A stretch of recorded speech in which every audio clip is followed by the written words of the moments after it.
Matthew Lyon should have been thrilled. He had just won re-election to Congress by nearly double the votes of his opponent, and the people of Vermont loved him so much that they were writing letters to the President of the United States.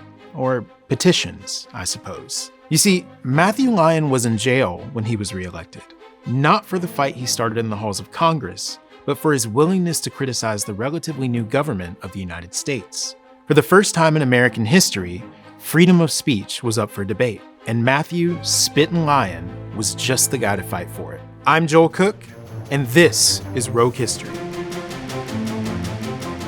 Rebels and Revolutionaries. So what exactly is freedom of speech? Well, if you took high school civics, you probably know that the First Amendment protects freedom of speech, freedom of the press, the right to peaceably assemble, and the right to petition the government over grievances. But when the amendment was presented to Congress in 1789, it wasn't exactly clear how broad or narrow those protections should be. Heck, it wasn't even a sure thing that the First Amendment would make it into the Constitution at all. When the Constitution was first introduced, the founders split into factions over the inclusion of not just the First Amendment, but the entire Bill of Rights. On one side, you had the Federalists, who believed the Constitution was good enough without all that Bill of Rights nonsense. And on the other side, you had the Anti-Federalists, who thought that explicitly protecting things like freedom of speech and the right to a jury were pretty darn important. And to be clear, this wasn't a new conversation. In 1776, over a decade before the constitutional debate, Virginia became the first state to include a Declaration of Rights in their state constitution. Less than a year later, Vermont became the second, technically. When Matthew and friends ratified Vermont's constitution, Vermont wasn't even a state. It was a frontier area called the Hampshire Grants, and New Hampshire and New York were fighting over it.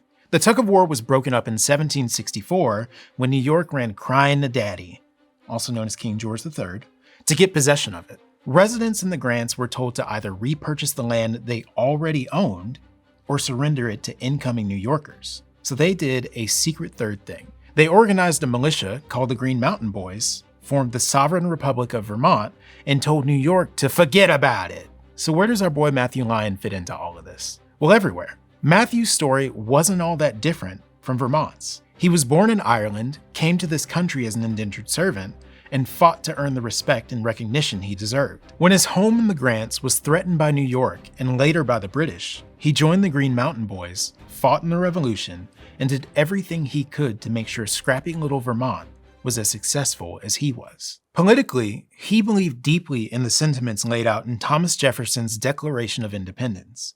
He aligned himself first with the Anti-Federalists and later with their successors, the Democratic Republicans. In the winter of 1777, he helped Vermont pass the most democratic constitution in the colonies. At a time when slavery was commonplace and voting was tied to property ownership, the Vermont Constitution was the first to abolish slavery and guarantee universal voting rights to all free men. Though Vermont would not earn statehood until 1791, the work of Matthew and his peers set a tone for what American democracy should look like. But Matthew's interpersonal skills weren't quite as good as his statecraft. When a wealthy Federalist lawyer named Nathaniel Chipman called him an ignorant Irish puppy in 1780, Matt snatched Chipman up by his ponytail.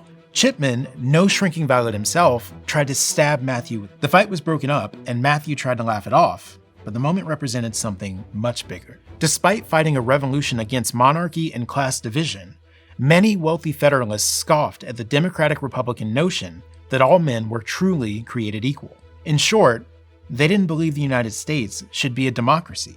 They also believed that criticism of elected officials, commonly known today as free speech, was akin to treason. So when a rags-to-riches Irishman with a democracy habit showed up in Congress in 1796, there was going to be a showdown. Matthew's first act after winning his congressional seat was to immediately start telling the Federalists just how bad they were at being in charge. You see, 2 years before his election, Federalist negotiators signed the Jay Treaty with Great Britain, tying up all the loose ends from the Revolutionary War. The only problem was that France, the country that helped the US defeat Great Britain, took that very personally. So the French Navy began attacking American commercial shipping in an undeclared war known as the Quasi-War. Matthew publicly criticized the Jay Treaty as the bone of contention and chastised Federalist President John Adams for defending it. In what was probably one of the first saying the quiet part out loud moments in American history, a Federalist congressman dismissed Matthew's perspective by stating that there was enough American blood, and American accents in the House of Representatives to override his vote. Despite his service as a combat veteran in the War of Independence, as an immigrant, he was now being condemned as not a true American, worthy of criticizing the government. Things got worse when the Federalists pushed through the Internal Security Acts of 1798, better known as the Alien and Sedition Acts. They argued that the 4 new laws, which restricted the freedom of foreign-born Americans and criticism of the government, were necessary to protect the country from French influence. But in reality, the laws were used to attack Democratic Republicans who criticized the government as disloyal. And just when it was in his best interest to lay low, our guy Matthew put himself on the front page of every newspaper in the country. On January 30th, 1798, the Speaker of the House approached Matthew during a quiet moment to ask about Vermont's opposition to the new Stamp Act proposed by the Federalists. Matt, being Matt, spoke his mind, and Connecticut Congressman Roger Griswold insulted him deeply by accusing him of cowardice in the war. When Matthew ignored him, Griswold got directly in his face and repeated the comments again. So, like any hot-headed, hair-pulling combat veteran would, Matthew spat tobacco juice in Griswold's face, creating one of the first public scandals in congressional history. The Federalists, naturally, exploded. A congressman called Matthew a kennel of filth, and Federalist newspapers called him Spitting Matt and the Spitting Hero. But Democratic Republicans recognized this for what it was, a deliberate provocation intended to bait their fiery frontman into slipping up. Unfortunately, it worked. Though he wasn't expelled, Matthew was forced to apologize to Congress. He also chose to write letters of apology to his constituents. But when he returned for the next session on February 15th, Griswold attacked him with a hickory cane. The fight ended with Matthew fending off Griswold's attack with fire tongs, but more than anything, it turned the most vocal critic of Federalist policies into a laughingstock. With the papers making a mockery of him, Matthew is now vulnerable to attacks of a more sinister nature. This is where the Sedition Act came into play. This act made it illegal to write, print, utter, or publish any false, scandalous, and malicious writing with intent to defame the government. And it was under this act that Matthew Lyon was arrested in October 1798. He was charged with intent to stir up sedition based on a June letter in which he described President John Adams as pompous. Now, if you don't see calling the president pompous as a threat to national security, well, that's because it wasn't. And if the first charge didn't make it clear that Matthew was being targeted, everything else about the trial definitely did. The Federalists pushed for a letter Matthew wrote before the Alien and Sedition Acts existed to be admitted as evidence so that he could be charged for that as well. One of the 2 judges presiding over his trial was the man he defeated for his congressional seat, and the prosecuting attorney was besties with Mr. Wigsnatch himself, Nathaniel Chipman. It couldn't be any more obvious that the trial was a political attack on a vocal opponent of the Federalists, and he wasn't the only one. Nearly all of the 27 people charged with sedition during John Adams' presidency were Democratic-Republican journalists critical of his administration. It wasn't the people who were on trial, it was free speech itself. Matthew was convicted after just 1 hour of jury deliberation and given the outrageous sentence of 4 months in prison, court fees, and a fine of over $25,000 in today's money. A little over 20 years after signing on to a declaration stating that all men were created equal, a faction of the founders were now imprisoning their political opponents for daring to stand on equal footing with them. But Matthew wasn't going to let it slide without a fight, and neither were the American people. Matthew was intentionally imprisoned in the worst available room in a jail far away from his home. But when outraged citizens threatened to break him out of jail, Matthew told them not to.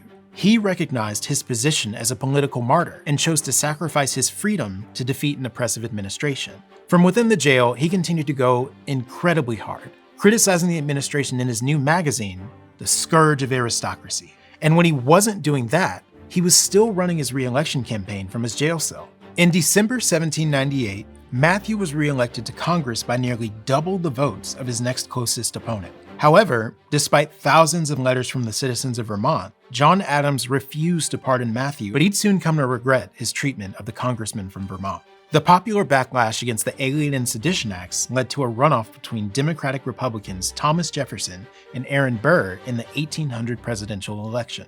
It was none other than Matthew Lyon, the Irish immigrant and first American jailed for free speech, who cast the final vote to help elect Thomas Jefferson as America's 3rd president. Matthew Lyon's fight for free speech established that democratic principles could and should apply to all of us, regardless of where we come from. In the face of oppressive laws from a powerful government, he chose to speak out anyway, knowing full well that he would be persecuted. Though his actions effectively broke the party that enacted those oppressive laws, suppression of free speech has not gone away. It remains the duty of not just Americans, but democracies all over the world to continue to protect these core principles. Can you think of any other examples of free speech being threatened in history? Tell us in the comments. Before you go, we want to tell you about The Story in Us, a new PBS documentary series that explores the universal art of storytelling. Films cover everything from Navajo weavers, West African griots, and the deaf theater. It all shows how these unique traditions preserve and communicate culture, history, and identity. There's a link in the description. Thanks in advance.